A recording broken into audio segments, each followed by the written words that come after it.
প্রিয় দর্শক, আবারও ফিরে এলাম একাত্তর সংযোগে। আমরা বিরতির আগে ছিলাম বিএনপি চেয়ারপারসনের উপদেষ্টা অ্যাডভোকেট মীর নাসিরের কাছে। আমি যেতে চাই আপনার কাছে, আমাদের সময় কম, আপনি যদি সরাসরি বলেন যে বিএনপির ভারপ্রাপ্ত মহাসচিব মির্জা ফখরুল ইসলাম আলমগীর তিনি কিন্তু বিবিসিকে পরিষ্কার বলেছেন যে বর্তমান সংবিধানের কাঠামোর ভেতরেই সমাধান সম্ভব যদি সরকার নীতিগতভাবে রাজি থাকে। এক, দুই হচ্ছে যে তিনি ইতিমধ্যে বলেছেন শীঘ্রই রূপরেখা দিচ্ছেন অন্তর্বর্তীকালীন সরকারের। আর আজকে এম কে আনোয়ার বলছেন যে গণভোট কেন দেয়া হচ্ছে না তত্ত্বাবধায়ক সরকার প্রশ্নে। তাহলে আসলে বিএনপির অবস্থানটা কি? কারণ সংকটটা ঘনীভূত, সময় কম। আপনি যদি সরাসরি উত্তর দেন। আমি সরাসরি আসলে আমার আরো অনেক উত্তর দেওয়ার কথা ছিল, যে অনির্বাচিত সরকার বলেছেন কেয়ারটেকার গভর্নমেন্টকে। এই কেয়ারটেকার কনসেপ্ট অ্যাকসেপ্ট করে 91-এ নির্বাচন হয়েছে, আওয়ামী লীগ যোগদান করেছে, 96-এ হয়েছে, আওয়ামী লীগ যোগদান করেছে, 2001 সালে হয়েছে, আওয়ামী লীগ যোগদান করেছে। আইনি একটা কথা, ল অফ একুইজেন্স বলে একটা কথা আছে, when you accepted one system and that acceptance is always accepted by the people। এবং আমার অভিজ্ঞ তিনি আইনজীবীও বটেন এবং মতো সিনিয়র আইনজীবী সুরেন্দ্র মিশ্র এগ্রি করবেন। এখন কথা হলো যে গণতন্ত্রের ভাষায় সরকার কথা বলছেন না, ওনারা বলছেন যে প্রধানমন্ত্রী শেখ হাসিনা প্রধানমন্ত্রী থাকা অবস্থায় নির্বাচন করতে হবে। এখানে রূপরেখা, একটা কেয়ারটেকার গভর্নমেন্ট রূপরেখা আমরা প্লেস করব, আমরা বলেছি।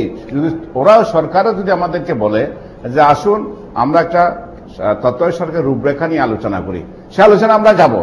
কারণ জাতিকে আজকে সংঘর্ষের দিকে নিয়ে গিয়ে আমরা কোথায় দাঁড়াবো? কারণ আওয়ামী লীগ তো অভ্যস্ত আছেন, ওনারা যখন দেখবেন অবস্থা ওনারা নির্বাচনে আসতে পারবেন না, ওনারা যাদেরকে আজকে আমাদেরকে জুজুর ভয় দেখাচ্ছেন অসাংবিধানিক সরকার চলে আসবে, গণতন্ত্র থাকবে না, কিয়ামত পর্যন্ত এরা ক্ষমতায় থাকবে।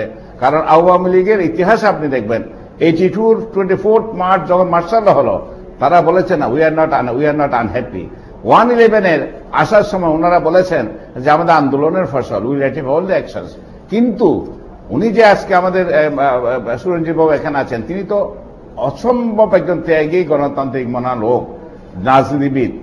উনি যেটা বুঝেন, উনি সংবিধান সংশোধনী কমিটিতে যে বক্তব্যটা রেখেছেন, সেই বক্তব্যে যে উনি ফিরে যান, জাতি একটা মুক্তি পায় এই সংঘর্ষ থেকে।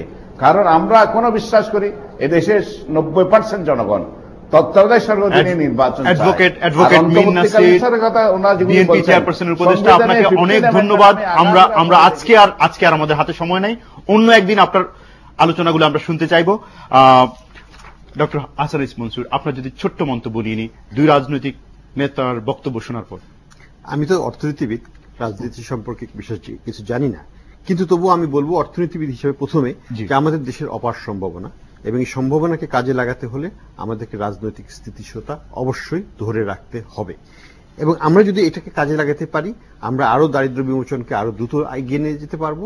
আমরা আমাদের পূর্ব এশিয়ার দেশগুলোর মতো এক প্রবৃদ্ধিশীল একটা, আমি বলবো একটা রিচ কান্ট্রি হিসেবে আমাদেরকে প্রতিষ্ঠা করতে পারবো। এই প্রেক্ষাপটে আমি শুধু বলবো জনগণের কিন্তু দাবি হচ্ছে যে তারা এই ধারাকে ধরে রাখতে চায়, অর্থনৈতিক প্রবৃদ্ধিকে আরো সচল করতে চায়। জনগণের স্বার্থে রাজনীতিবিদদেরকে আমাদের সাধারণ ব্যক্তি হিসেবে আবেদন যে আপনারা একটা সমাধান দেন, যাতে জনগণ তাদের কার্যক্রমের মাধ্যমে দেশকে এগিয়ে নিয়ে যায়। মাননীয় মন্ত্রী, সমাধান আপনাদের হাতে, কারণ আপনারা আছেন সরকারে, এমনই মনে করছেন নাগরিক সমাজ। আপনি কি বলবেন? বিশেষ করে অ্যাডভোকেট মীর নাসিরের যে প্রশ্নটা, যদি এখন বিএনপি ক্ষমতায় থাকতো এবং বলতো যে সংসদ বহাল থাকবে, বিএনপির নির্বাচিত মন্ত্রিসভা থাকবে, তাহলে কি আপনারা নির্বাচনে যেতেন? এবং কেনই বা গণভোটে যাচ্ছেন? ডক্টর মনসুর কথাটির আমি একটু রেসপন্ড করে চলে যেতে চাই। যেটা আপনি খুব কারেক্টলি বলেছেন যে অর্থনৈতিক প্রবৃদ্ধি আরো বাড়তে পারত, এটি যেমন ঠিক তেমনি ভাবে আপনাকেও তো পলিটিক্যাল প্রসেসেই যেতে হবে। পলিটিক্যাল প্রসেসকে এটার পারফেকশনে যাওয়ার জন্য যে সময়টুকু লাগবে, যে বাধাটুকু আছে, এটুকু দূর করার জন্যও আমাদেরকে এই ধৈর্যটাও ধরতে হবে। তো আমি আশা করি এটা আমরা যেতে পারবো। এখন আমার নাসির সাহেব, জি অ্যাডভোকেট মীর নাসির, ওনার প্রশ্নের সরাসরি উত্তরটা যদি দেন। ওনার কি প্রশ্ন? বিএনপি ক্ষমতায় আছে, তাদের সংসদ বহাল আছে, তাদের মন্ত্রিসভা বহাল আছে, আপনারা নির্বাচনে যেতেন? এই কথাটা আমি আমার বন্ধু নাসির সাহেবকে বলছি যে তার লিগ্যাল ব্যাকগ্রাউন্ড আছে, এটা কনস্টিটিউশনাল মাইন্ডও আছে। আমি যে এই কথাটি বলছি, এই কথাটি কোথা থেকে বলছি? এটি আমি এবারের অ্যামেন্ডমেন্ট করে এই নতুন কিছু আনি নাই পঞ্চদশ সংশোধনী। 72 সালে গণপরিষদে যে পাশ হয়েছিল একেবারে হুবহু একটি দাড়ি কমাও পরিবর্তন হয় নাই, সেটাই এর প্রতিধ্বনি হচ্ছে মাত্র। সুতরাং এটি যখন সংবিধানের বিধান, এর অর্থ হচ্ছে যে কালকে তারাও যদি আসেন আমাকে এটা মেনেই চলতে হবে, এটা নিয়ে কোনো প্রশ্নেরই এটি অবান্তর।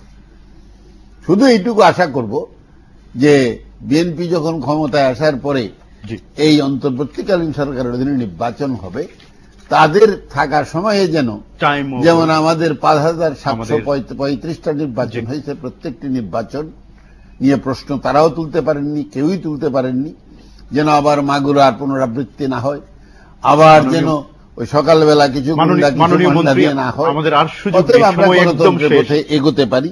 আর লাস্ট কথা যেটি গণভোটের কথা বলেছেন, জি, যে আপনি যদি সরাসরি উত্তর হ্যাঁ, দেন। গণভোটের তাদের খুব প্রিয় শব্দ।